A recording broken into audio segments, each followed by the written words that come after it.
Bienvenue sur la chaîne de l'église SOS Lyon. Nous espérons que ce message te parlera, t'encouragera et sera une bénédiction pour ta vie. Très bonne écoute. Amen. Le thème que j'aimerais vous proposer pour ce jour particulier, c'est le suivant: la glorieuse présence de Dieu. La glorieuse présence de Dieu. J'aimerais prendre une histoire tirée de l'évangile de Luc, qu'on retrouve dans d'autres évangiles, mais je vais prendre le regard de Luc pour relater cette histoire si particulière, mais pleine de révélations, pleine de secrets, je crois, qui nous concernent aujourd'hui. Si vous êtes là aujourd'hui, ce n'est pas simplement un rendez-vous de plus, c'est que vous vous apprêtez à entendre parler d'un Dieu de gloire, un Dieu tout-puissant, un Dieu victorieux, un Dieu juste, un Dieu vrai.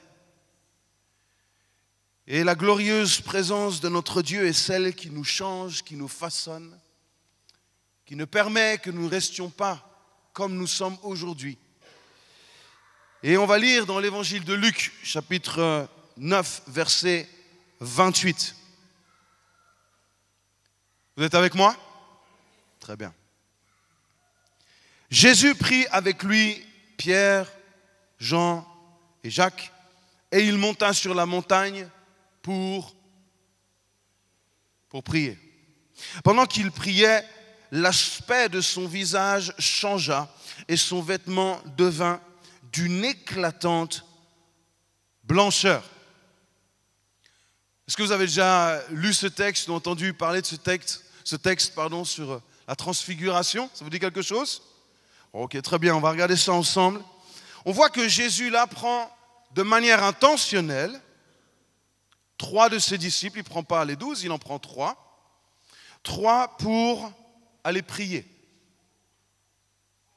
Il va prendre 3 de ses disciples pour aller prier, Pierre, Jacques et Jean. D'ailleurs, ces 3-là vont être pris plusieurs fois. Ils vont être pris dans le jardin de Gethsémani, vous vous souvenez? C'était déjà Pierre, Jacques et Jean. Et puis quand aussi il va ressusciter la fille de Jairus, c'était aussi Pierre, Jacques et Jean qui étaient dans la pièce. Jésus fait ses choix. Personne ne peut contredire les choix de Jésus. Il prend ces 3-là et il les emmène avec lui. Ils le suivent, ils suivent Jésus. On voit qu'il n'y a pas de discussion. Pourquoi? Où on va où? Qu'est-ce qu'on va faire? Non, ils suivent Jésus. Pourquoi? Parce qu'ils sont disciples. Parce que ce sont des apprentis du maître Jésus. Donc ils suivent leur maître. Jésus ne va pas leur courir après non plus. Où est-ce qu'ils sont? Où sont passés mes disciples? Pierre, Jacques et Jean. Vous avez des nouvelles de Pierre, Jacques et Jean, vous? J'aimerais bien qu'ils viennent avec moi à la montagne. Non. Pourquoi? Parce que Jésus ne court jamais pour aller chercher ceux qui sont à côté de lui. Vous pouvez lire les évangiles, Jésus ne court jamais. Pourquoi? Parce que ses disciples sont avec lui. Ils sont à côté de lui. Ils vivent avec lui. Ils ne sont pas loin en train de faire leurs affaires ou leur business. Leur business, ils l'ont laissé pour suivre Jésus. Vous vous souvenez de cela? Ils ont laissé ce qu'ils avaient et ils ont suivi Jésus. Donc Jésus a ses disciples, ses apprentis qui sont à portée de main. Il peut les voir, il peut les toucher. Il peut leur dire: maintenant vous venez avec moi. On va à la montagne et ça ne se fait pas demain ni après-demain, ça se fait maintenant, on y va. Et c'est ce que Jésus fait. Il part avec ses disciples, il les connaît et il les emmène avec lui. J'aimerais démarrer avec une question pour nous tous cet après-midi, en ce dimanche de rentrée, en ce dimanche de vision. Est-ce que nous, Église SOS, nous sommes suffisamment proches de Jésus? Personnellement, je n'ai pas dit proche de l'Église, je n'ai pas dit fidèle à l'Église, je n'ai pas dit fidèle aux rencontres de l'Église, j'ai dit suffisamment proche de Jésus pour le suivre quand il nous veut avec lui pour prier. Quand il nous veut avec lui dans l'intimité dans la prière? Sommes-nous suffisamment proches de lui? Sommes-nous de réels apprentis de Christ, de réels disciples de Jésus? J'aime le fait que Jésus ait ses disciples à proximité. Il n'y a pas besoin de prendre un rendez-vous particulier, de bloquer une date dans un calendrier, d'envoyer une lettre aux 3 disciples sans savoir vraiment où ils sont. Non, ils sont là, disponibles et disposés. Et ce que j'aime dans cette histoire, c'est que ces 3 disciples ne le savent pas encore. Mais écoutez bien, ces 3 disciples ne le savent pas encore, mais ils vont vivre une expérience unique que vous et moi et personne d'autre ne pourra plus jamais vivre. Pourquoi? Parce qu'ils étaient les apprentis de Jésus. Pourquoi? Parce qu'ils étaient à côté de Jésus. Pourquoi? Parce qu'ils ont fait choix de suivre Jésus. Pourquoi? Parce qu'ils ont fait choix d'obéir à Jésus. Pourquoi? Parce qu'ils ont préféré suivre Jésus que de suivre quelqu'un d'autre. Ils vont vivre quelque chose d'unique. Et j'aimerais nous le dire, Église SOS, et j'aimerais te le dire, toi qui fais partie de l'Église aujourd'hui, tu ne le sais peut-être pas encore. Mais si tu as choisi de suivre et d'obéir à Christ, ton Seigneur, Christ, ton Sauveur, tu es sur le point, je suis sur le point de vivre sa gloire, de vivre un instant glorieux, de vivre une saison glorieuse avec Jésus-Christ. Je n'ai pas dit glorieuse avec l'Église SOS, j'ai dit glorieuse avec Jésus-Christ. Amen. Nous sommes sur le point de vivre une saison glorieuse parce que nous suivons Jésus-Christ. Ils se retrouvent ensemble. Et là, ils montent ensemble, ils arrivent sur la montagne et Jésus commence à prier. Ils sont tous les 3 sur la montagne, avec Jésus. Mais c'est Jésus qui prie. Jésus pria et son visage, il va changer. Son visage va être transfiguré. La transfiguration veut dire changer l'aspect de quelque chose, sa nature, en lui donnant un caractère éclatant et magnifique. Oh, ce que la prière est capable de faire.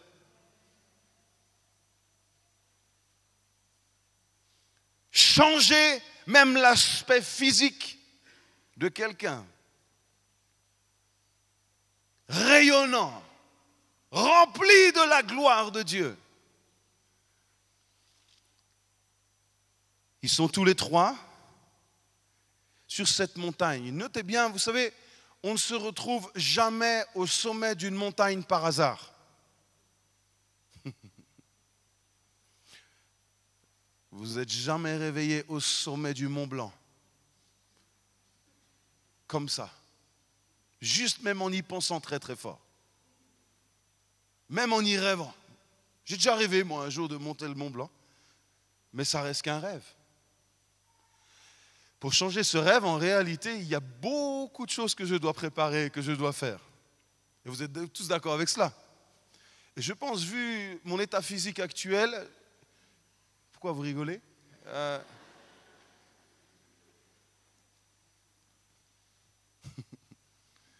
Je pense qu'il y a un certain nombre d'exercices et de préparations que je devrais faire avant de m'atteler à monter 4807 mètres. Hier, on a eu la journée avec la Dream Team, avec tous ceux qui servent à l'église SOS. Et puis on a fini cette belle journée en faisant un sport de combat. On a fait de la pétanque et j'ai dit à certains avec qui on a joué, je dis, j'ai des courbatures rien qu'en fait d'aller chercher la boule toute l'après-midi. C'est pour ça que je leur ai dit, je pense que je vais acheter un aimant là, vous savez, ce genre de...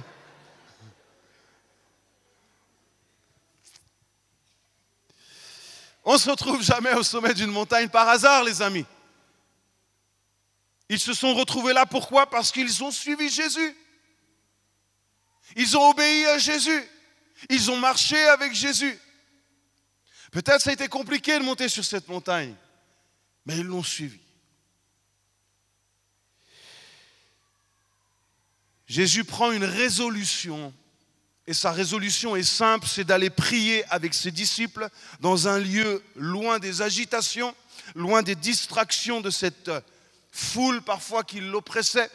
Je vais prendre Pierre, Jacques et Jean et je vais monter sur la montagne avec eux pour aller prier. Il a changé son intention en action. Sa résolution s'est concrétisée. Pourquoi? Parce qu'il s'est mis en action. Et pendant que Jésus prie, son visage change, ses vêtements brillent. Tout s'illumine de l'intérieur à l'extérieur. Absolument tout. Tout brille chez Jésus. Là, nous voyons la puissance de la prière, la puissance de la gloire de Dieu, la puissance de la présence de Dieu qui nous change de l'intérieur à l'extérieur. Mais d'abord à l'intérieur. À l'extérieur ensuite.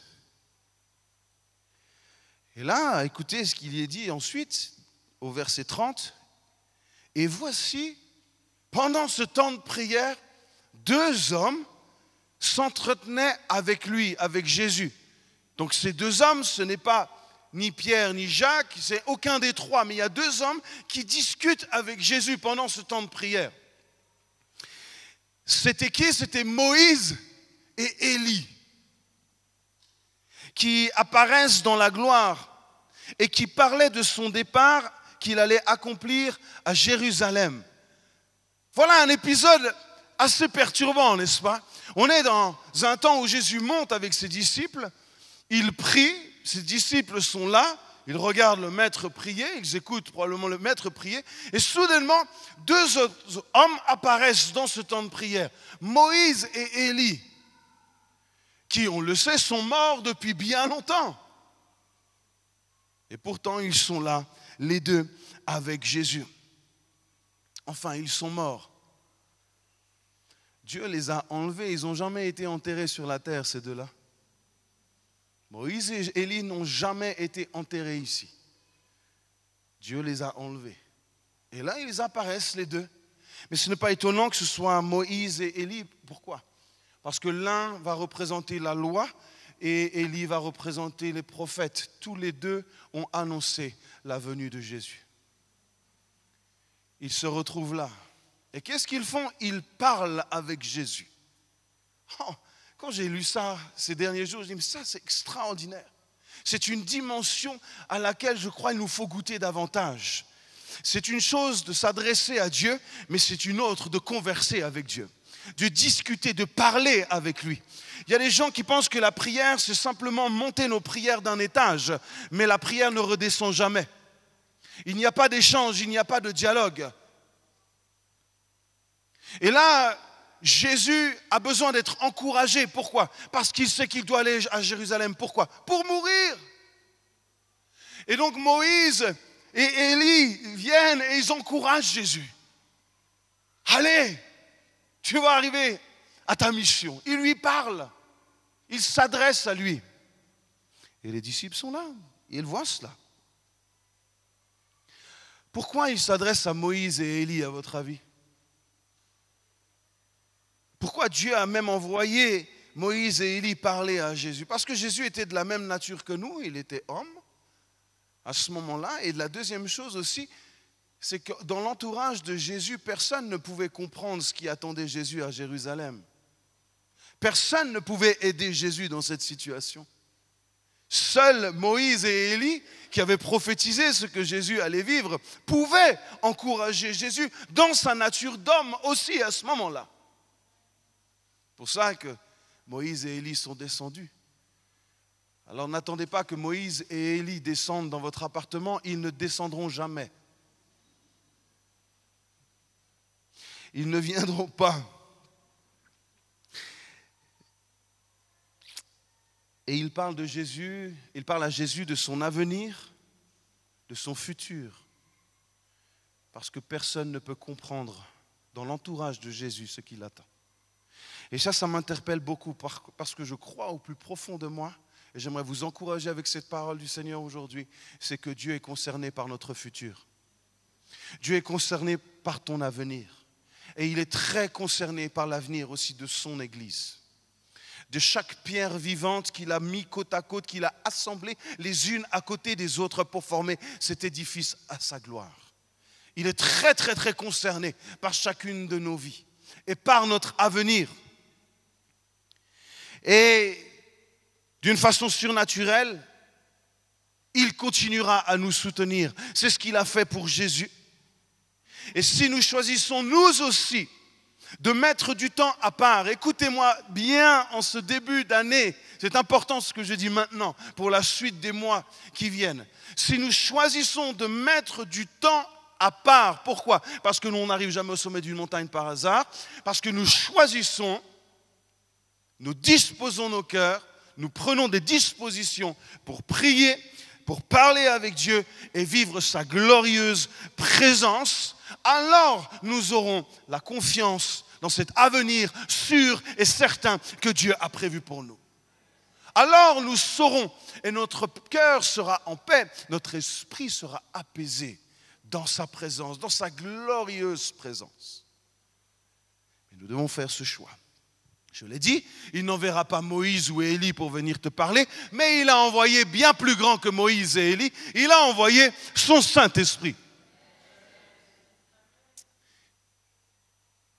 Cette promesse, cette personne extraordinaire du Saint-Esprit, qui nous enseigne toutes choses, qui nous console, qui nous restaure, qui nous guérit et surtout qui nous pousse, qui nous conduit à suivre notre Maître Jésus-Christ.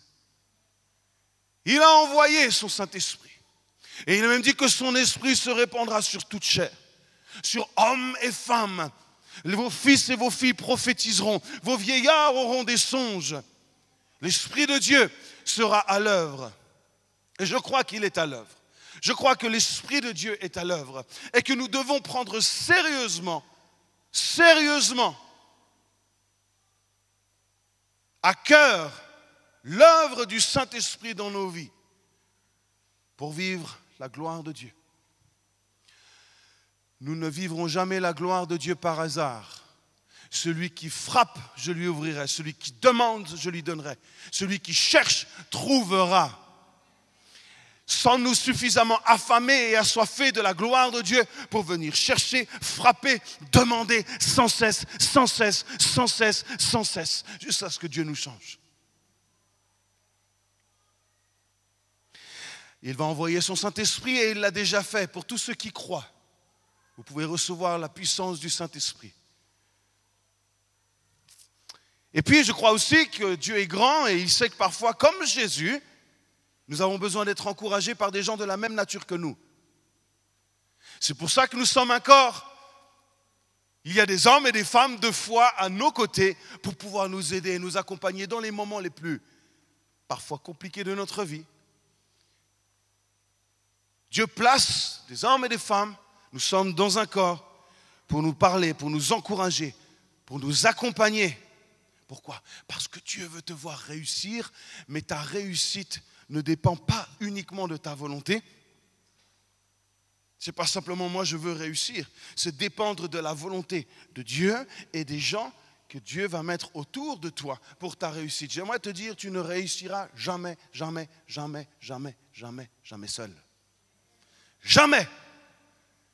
Parce que ce n'est pas comme ça que Dieu travaille. Parce que nous, en tant qu'hommes, en tant que femmes, nous sommes trop limités seuls. Nous aurons forcément besoin des uns et des autres à un moment donné de notre vie. Aujourd'hui, tu peux te dire, te convaincre, je n'ai besoin de personne.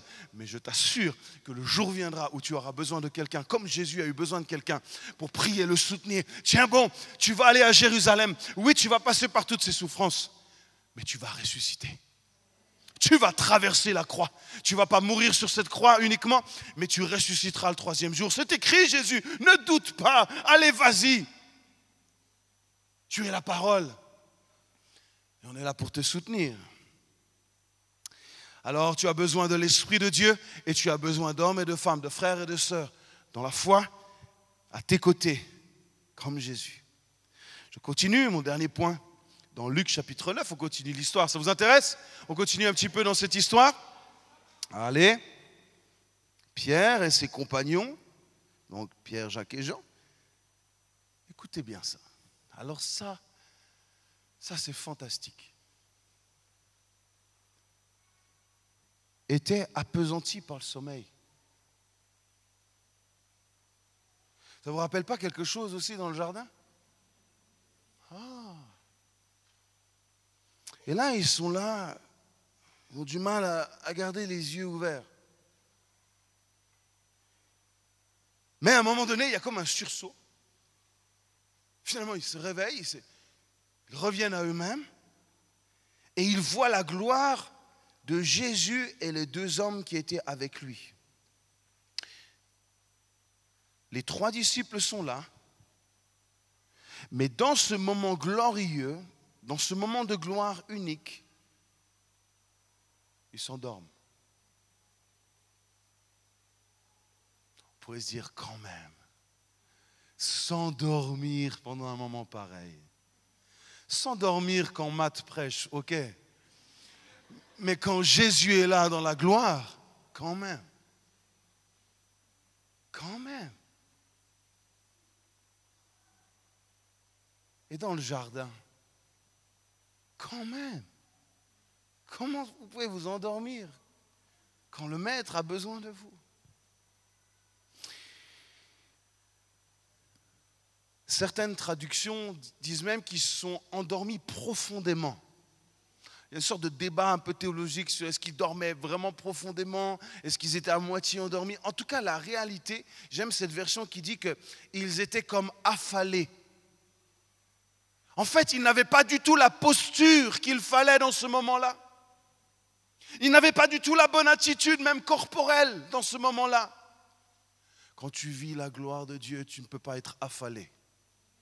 En général, tu es à genoux, tu es en train d'adorer, tu es en train de prier, tu es en train d'écouter, mais tu n'es certainement pas affalé, d'une manière passive. Parce que là, ils sont dans un mode passif, totalement.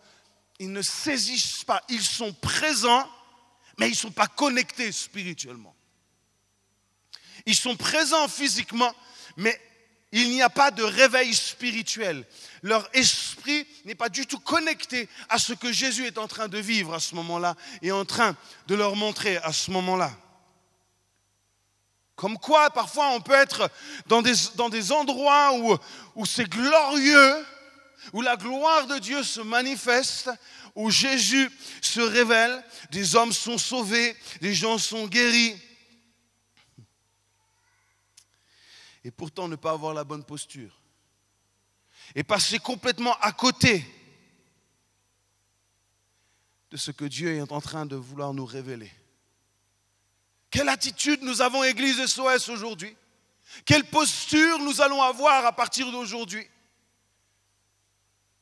Allons-nous être comme Pierre, Jacques et Jean, certes, dans la présence de Dieu, mais déconnectés de ce que Jésus est en train de dire et en train de vivre et en train de faire?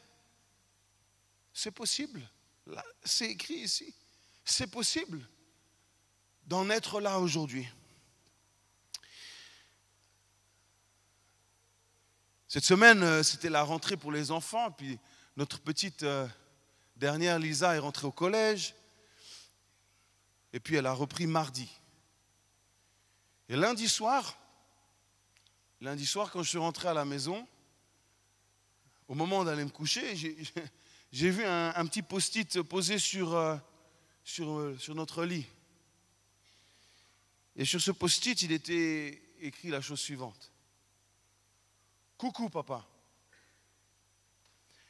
réveille-moi à 7h50. Bonne nuit. Coucou papa, réveille-moi à 7h50. C'est précis. C'est pas 7h moins le quart. C'est pas... vous voyez, il y a une décision, une volonté précise. 7h50. Je veux que tu me réveilles. Papa, toi mon papa, toi qui es celui qui peut me réveiller, qui me réveille d'habitude, réveille-moi à 7h50. Pourquoi? Parce que je ne veux pas rater ma rentrée. Parce que je veux être à l'heure. Parce que je veux être prête. Je ne veux pas rater le rendez-vous.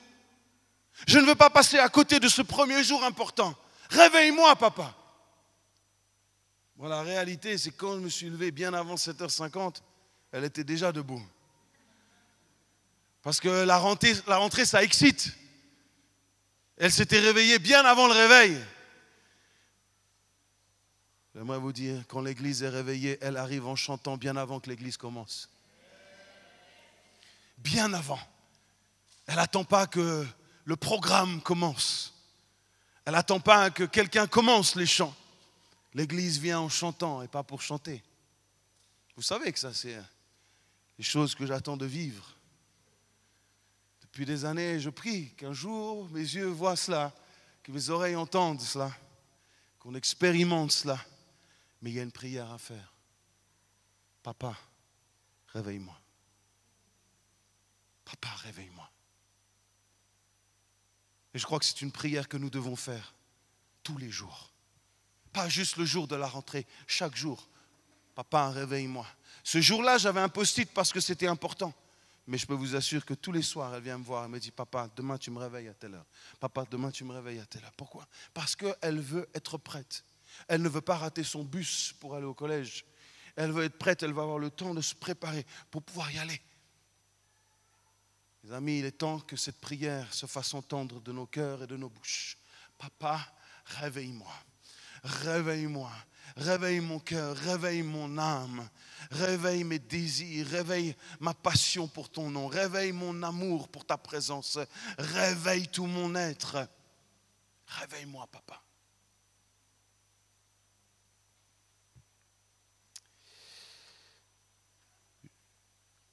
Vous comme moi, on n'a pas envie de passer à côté de notre avenir.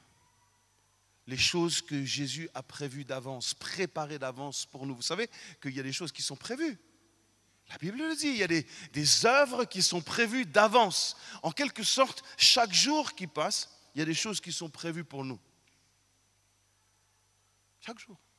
Il y a des choses qui sont prévues. Il y a des rendez-vous qui sont fixés. Mais parfois, nous dormons. Nous venons à l'église, mais nous dormons. Nous venons à grandir ensemble pour les études bibliques, mais nous dormons. Nous venons à la réunion de prière, mais nous dormons. Mais ça ne veut pas dire qu'on dort physiquement. C'est-à-dire qu'on peut prier, on peut chanter, mais notre esprit n'est pas éveillé. Nous sommes dans une routine, nous sommes dans des habitudes, nous sommes dans des traditions, mais notre cœur n'est plus connecté à la présence et à la gloire de Dieu.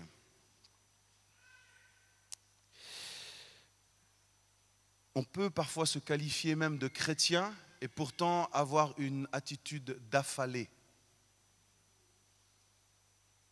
qui ne se voit pas forcément à l'œil nu. C'est vrai. Mais je vais vous dire quelque chose. Quand quelqu'un est réveillé spirituellement, ça se voit et ça s'entend. Je vous le dis. J'ai expérimenté plusieurs fois la présence de Dieu, la gloire de Dieu, dans un endroit où les gens étaient réveillés. Je peux vous assurer que ça se voit et ça s'entend. Toute l'atmosphère change.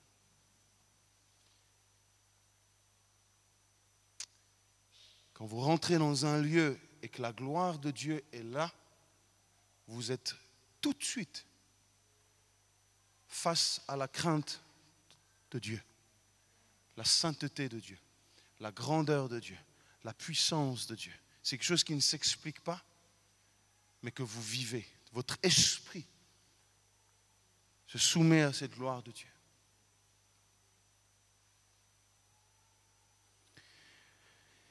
Chrétien, je crois que c'est une belle étiquette aujourd'hui qui ne veut plus dire grand-chose, honnêtement.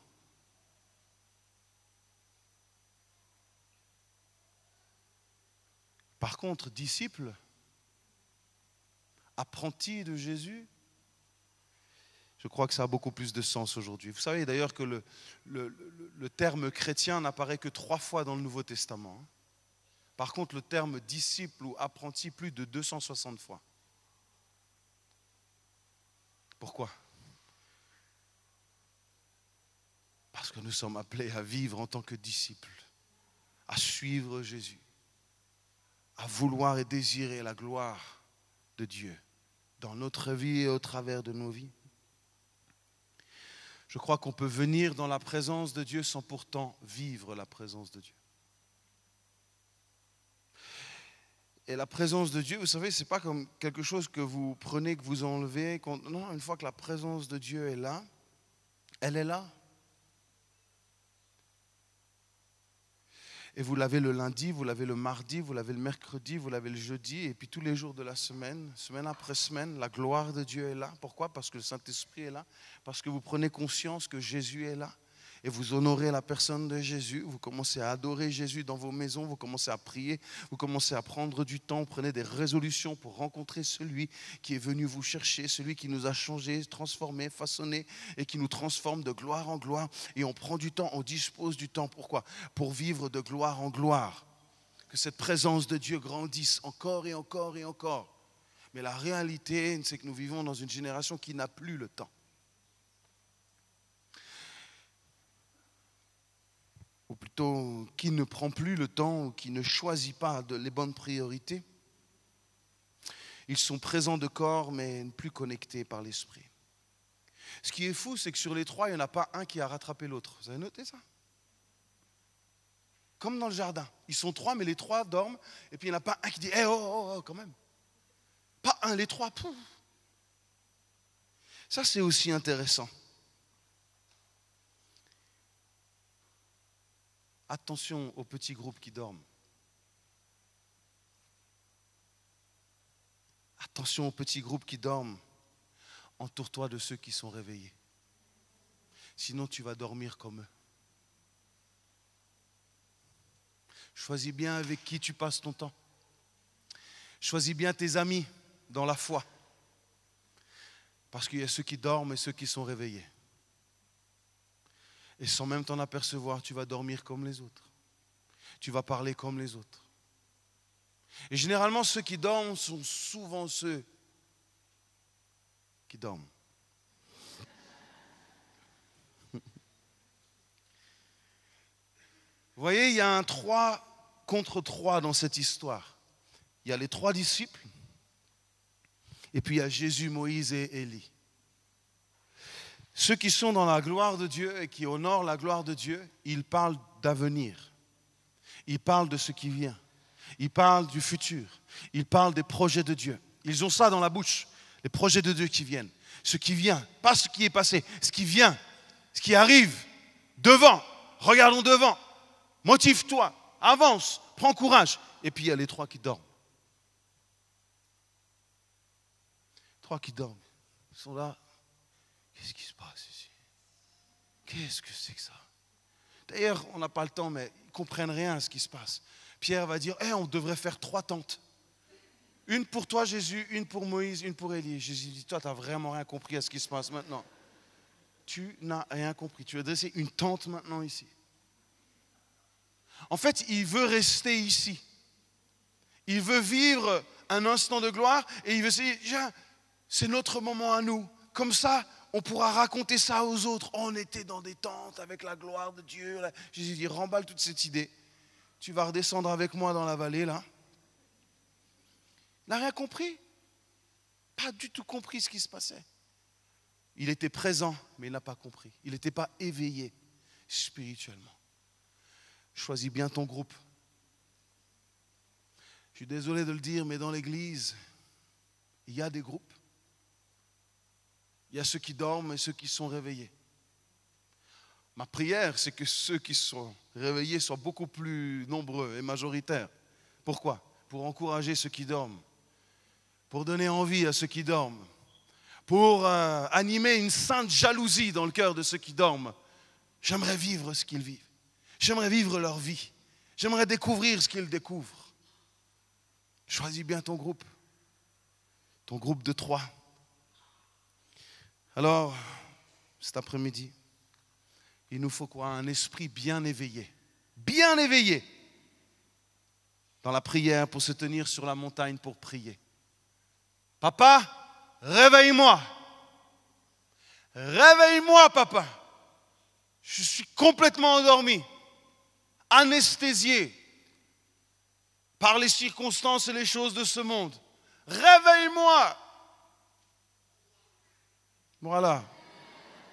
Si seulement on pouvait être comme des enfants, le monde serait autrement aujourd'hui. Tellement plus simple. Change-moi de l'intérieur, afin que l'extérieur soit pour ta gloire. Un cœur disposé pour t'adorer, pour prendre du temps pour vivre ta présence, te connaître. Prendre le temps nécessaire. Église SOS, j'ai une invitation pour nous tous aujourd'hui, pour les semaines, les mois et les années qui viennent. Je crois que c'est une invitation que nous devons renouveler régulièrement. Cette invitation, elle va s'afficher sur l'écran aujourd'hui. C'est une résolution à vivre la glorieuse présence de Dieu qui transfigure, transforme et fait briller nos vies. Qui transfigure, qui nous change, qui nous transforme de l'intérieur à l'extérieur et qui fait briller la gloire de Dieu, qui révèle la gloire de Dieu. On veut vivre pour sa gloire, pour qu'il soit connu et reconnu parmi nous, pour lui seul. Pourquoi? Parce que c'est lui à qui il revient toute la gloire. C'est lui qui change les vies, c'est lui qui change les destinées, c'est lui qui restaure, qui pardonne, qui relève. C'est lui l'ami fidèle et tendre, c'est lui le Dieu souverain, c'est lui le Dieu tout-puissant. C'est lui et lui seul dont nous avons besoin. Sans lui, nous sommes perdus. Et c'est lui à qui revient toute la gloire. Prendre cette résolution à vivre la glorieuse présence, de prendre Jésus au sérieux, afin qu'il nous transfigure, qu'il nous transforme et qu'il puisse briller au travers de nous. Amen.